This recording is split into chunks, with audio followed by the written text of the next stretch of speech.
Bonjour chers parents et chers enfants! Je suis contente de vous retrouver dans cette vidéo. À cette fin d'été, la rentrée scolaire est commencée et je veux répondre à la question pourquoi s'objecter au programme d'éducation à la sexualité complète? Eh bien, je vais y aller avec un peu un thème du jardin, c'est-à-dire une expression qui dit arrêtons les salades, arrêtons les mensonges et la manipulation. Alors, j'ai sorti une citation qui m'a bien inspirée concernant les politiques. C'est que l'État prend un rôle parental au nom de répondre à des besoins aux enfants. Et puis, je vais vous lire cette citation. Ça dit, le jeu politique ressemble à ces salades de Fanny de Michel Jaubert. Alors, ce que ça dit pour moi, c'est que d'emmener un discours sexuel auprès des enfants, c'est quelque chose qui peut sembler comme une belle salade de fruits, avec des bonnes intentions, de parler de consentement auprès des enfants, de faire la prévention d'abus sexuels pour justement disons, répondre à cette problématique-là, cet enjeu-là d'abus.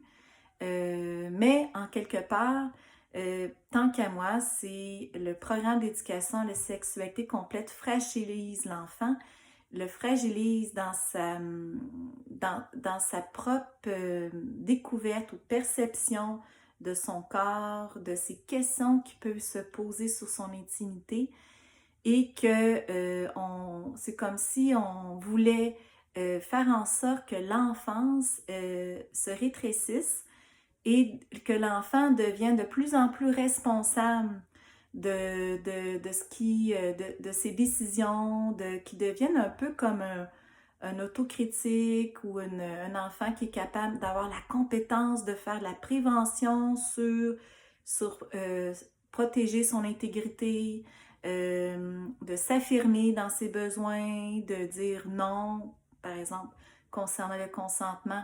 Mais ça, en quelque part, c'est l'adulte qui doit le préparer à ça, qui doit d'abord le protéger de ça.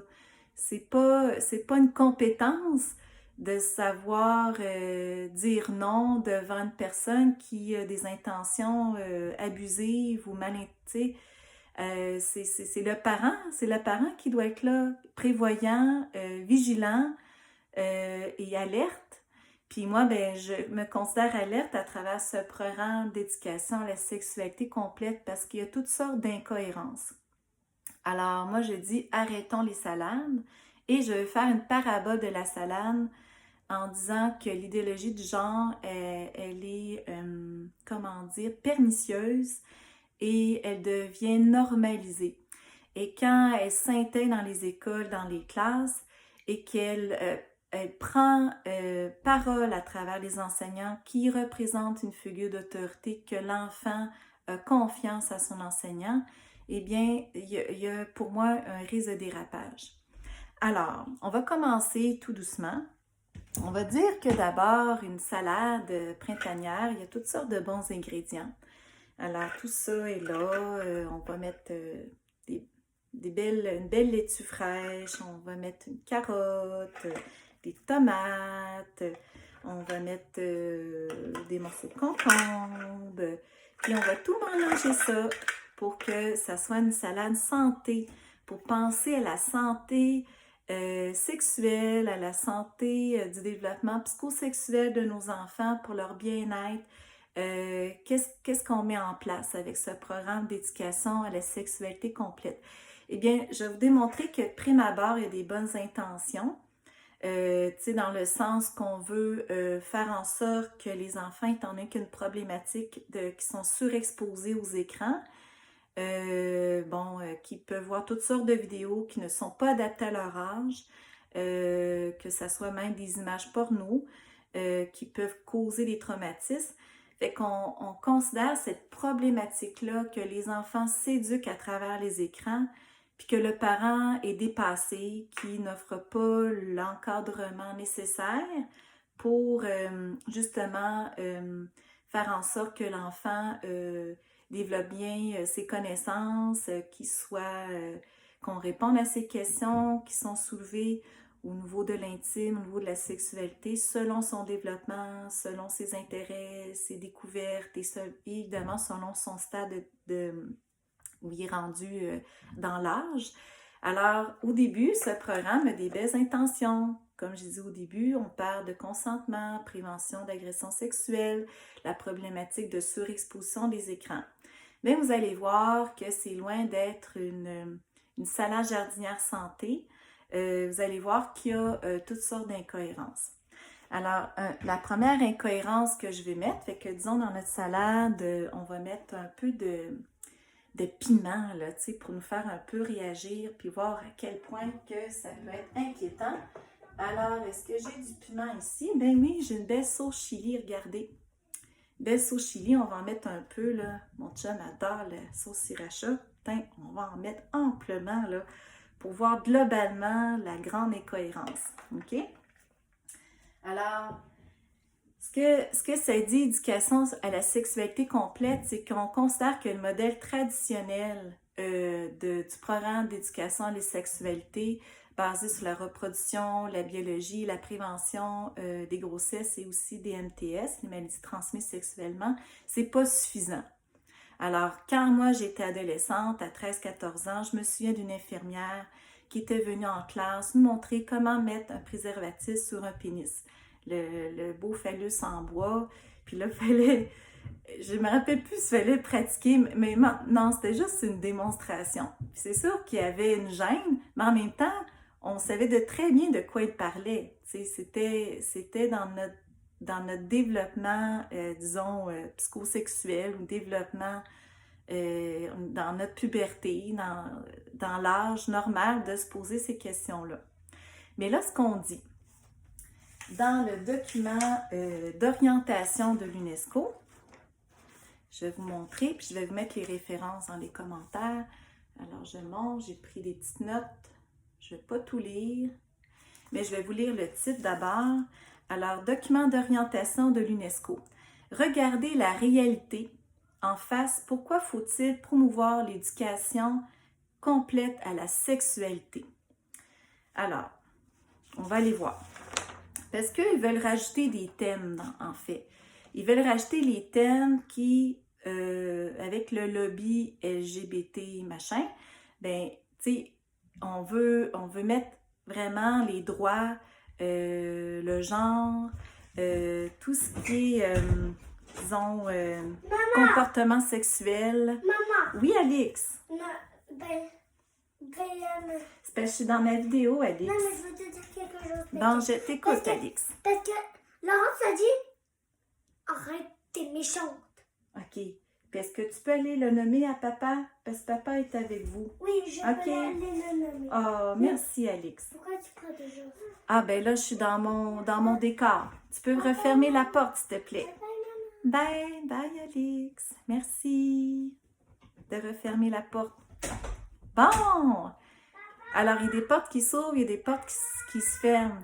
Puis moi, mon objectif à travers ces vidéos, c'est de vous mettre des petites antennes de salade comme celle-là pour justement la salade qui monte en graines qu'on a présentement dans nos jardins, ben, puisse se répandre un peu partout par le vent pour faire germer ces salades-là qui sont saines, qui sont, disons, là, c'est un peu un symbolisme là, que j'amène, là, mais tu sais, si on se développe comme un réseau de parents vigilants qui existe déjà d'abord avec le regroupement des parents vigilants du Québec, que je suis en contact avec eux.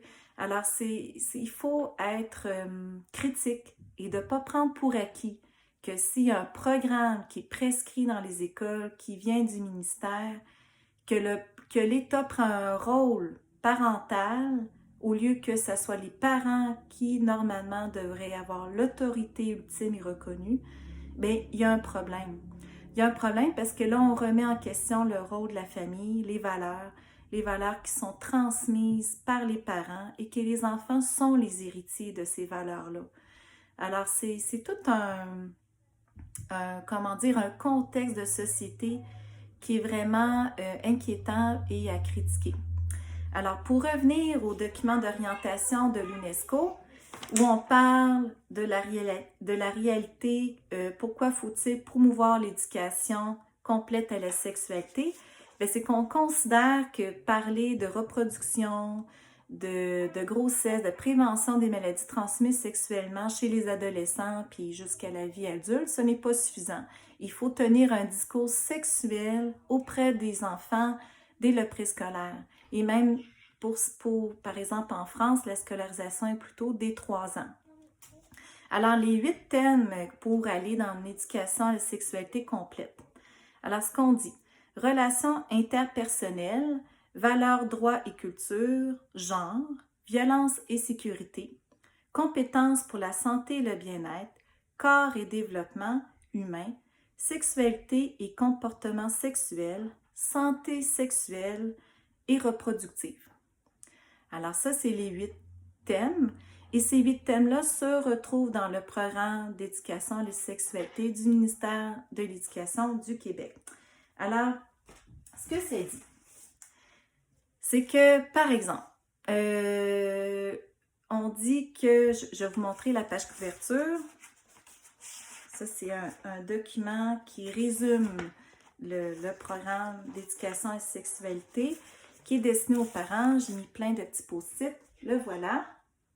Je vais le mettre en commentaire. Alors, qu'est-ce que ça dit? Alors, de prime abord, c'est que la sexualité englobe plein de dimensions. OK? Là, ça devient une salade vraiment compliquée. Des mots que, tant qu'à moi, même comme adulte, me rend confuse à savoir comment ça peut être expliqué ou développé dans cette dimension-là. Alors, c'est ça, en fait, c'est d'emmener la confusion.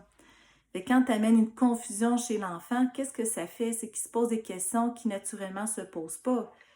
Est-ce que, naturellement, un enfant se pose la question sur son identité de genre? S'il est né une fille, il est une fille. S'il est né un garçon, il est un garçon. Ça s'arrête là. Et naturellement, il ne se pose pas un questionnement sur son sexe de naissance. Il va se poser ces questions par rapport à comment développer sa personnalité, comment il s'exprime au niveau des comportements, de ses jeux, comment la curiosité au niveau du développement de son corps. C'est un être d'abord sensoriel qui a justement une pensée magique jusqu'à 7 ou 8 ans. Ça, je vais y revenir. Alors, son imagination, les contes de fées, tout ce qui fait que l'enfance est une étape importante à ne pas sauter. C'est l'innocence, c'est la spontanéité, c'est l'imaginaire. Alors, ce que ça dit au niveau des dimensions, alors justement qu'on amène la globalité à la sexualité, alors une éducation à la sexualité complète, c'est qu'on dit qu'il comporte plusieurs dimensions. Alors, il y a la dimension biologique, affective, relationnelle, sociale, psychologique, culturelle, éthique, morale, physique, mentale, émotionnelle, économique, qui s'expriment et se vivent à différentes façons selon l'âge et le niveau de développement de chacun. Et là, il y a quelque chose au niveau des contenus, parce que là, ils disent pourquoi on amène ces contenus-là. La sexualité, présente dès la naissance, est naturelle et se développe tout au long de la vie à travers les différentes étapes de développement global de l'enfant. Alors, c'est vraiment ça la première incohérence, en fait, la grande incohérence de tout ça, c'est qu'on considère l'enfant comme un être sexualisé, qui n'est pas ça, qui est un être de sensorialité et développe, disons, sa dimension, son développement psychosexuel à travers la puberté, à travers les stades de développement de croissance. Puis ça, c'est comme si on vient pas du tout en tenir compte. Est-ce qu'un bébé qui est allaité est dans une stimulation orale et sexuelle? Ben non. Le bébé allaité répond à son besoin de stimulation orale. Il a besoin de téter, c'est une stimulation, c'est une manière de découvrir le monde qui l'entoure. Mais d'abord, il se nourrit, il développe son lien maternel avec sa mère. ça renforce son système immunitaire, l'allaitement est tout à fait naturel et sain. Puis là, on vient mettre une espèce d'intention, idée sexuelle d'un bébé qui est allaité. Alors, pour moi, je trouve ça tordu d'avoir cette idée-là que l'enfant est un être sexualisé.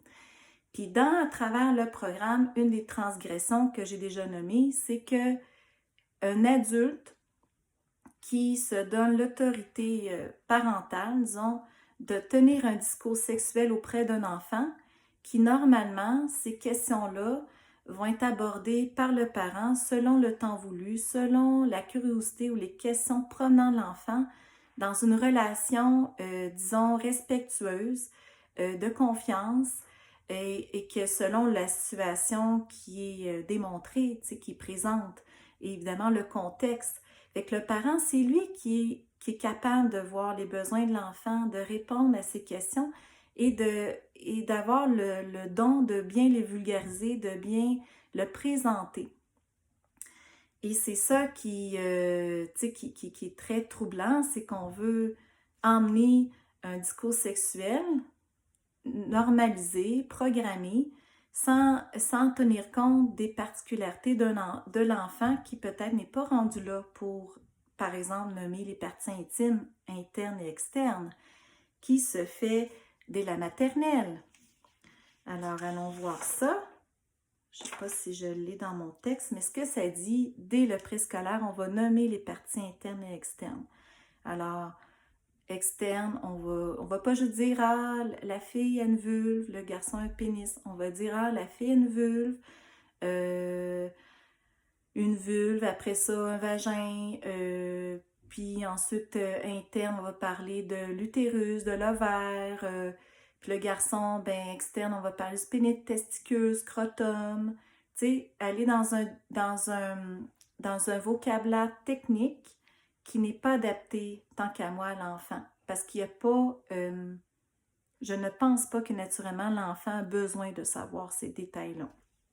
Alors, est-ce qu'on est prêt, comme parent, par exemple, dès la 2e année, d'entendre parler de reproduction, de grossesse, de dire que, par exemple, pour la reproduction, ben, le pénis rentre dans le vagin et il y a rencontre du spermatozoïde dans l'ovule. Tu sais, d'emmener ça explicitement, de parler de relations sexuelles dès la 2e année. Est-ce qu'on comprend comme parent que ça n'a pas de sens d'emmener ce discours-là technique, un vocabulaire très précis, sans tenir compte de la pensée magique de l'enfant? Et d'ailleurs, la pensée magique, elle est critiquée ouvertement dans ce document-là. Je vais aller chercher ma page pour bien lire.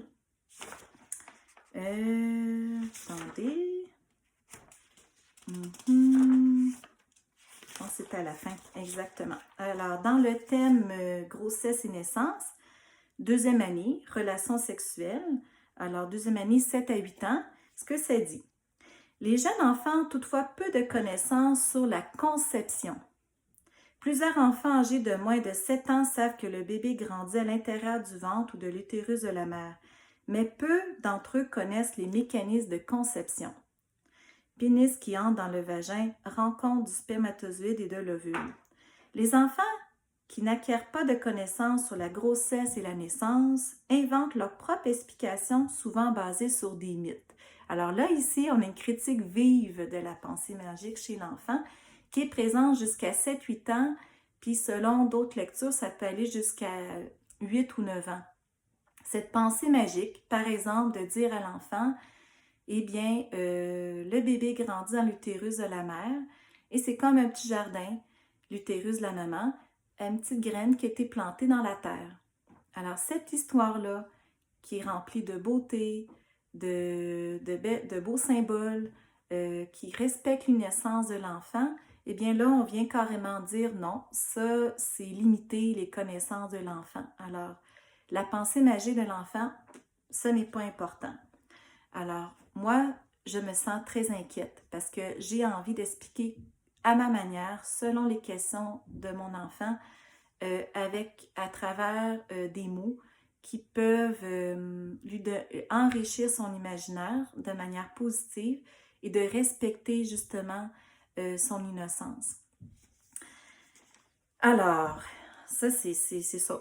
Alors, pour revenir à l'idéologie du genre qui est imprégnée dans le programme, puis imprégnée partout tant qu'à moi, eh bien, ce que ça dit, c'est que là, on va racheter un ingrédient plus piquant, ben, peut-être moins bon dans la salade, parce que je veux garder ma thématique salade avec ma petite antenne de salade qui dit « Hosanne, oublie pas ta salade! » Ben oui, parce que là, c'est pas une salade jardinière qu'ils veulent nous présenter, c'est une salade avariée qui n'aura pas de vitamines positives pour l'enfant. Alors, je vais rajouter quelques ingrédients. Où est ma belle salade? Elle est ici. Bon, là, j'avais mis plein de beaux ingrédients santé. Hein? Là, j'avais mélangé. Tu sais, j'ai des carottes, des tomates, de la salade. J'ai mis la sauce piquante en parlant de globalité, de la sexualité, puis comment le mouvement LGBT+ est imprégné. Fait que là, c'est ça, ça commence à piquer un peu. Mais là, on pourrait mettre, je sais pas, on pourrait mettre une grosse patate chaude. Tiens, une grosse patate chaude, l'idéologie du genre. Tiens, on met ça dans la salade. Ensuite, qu'est-ce qu'on pourrait mettre d'autre? On pourrait mettre de la malbouffe. Hein? Des frites. C'est bon, dans la salade, des frites, surtout des frites du lendemain, là, hein, qui sont toutes froides puis pas bonnes. On met ça dedans et voilà, des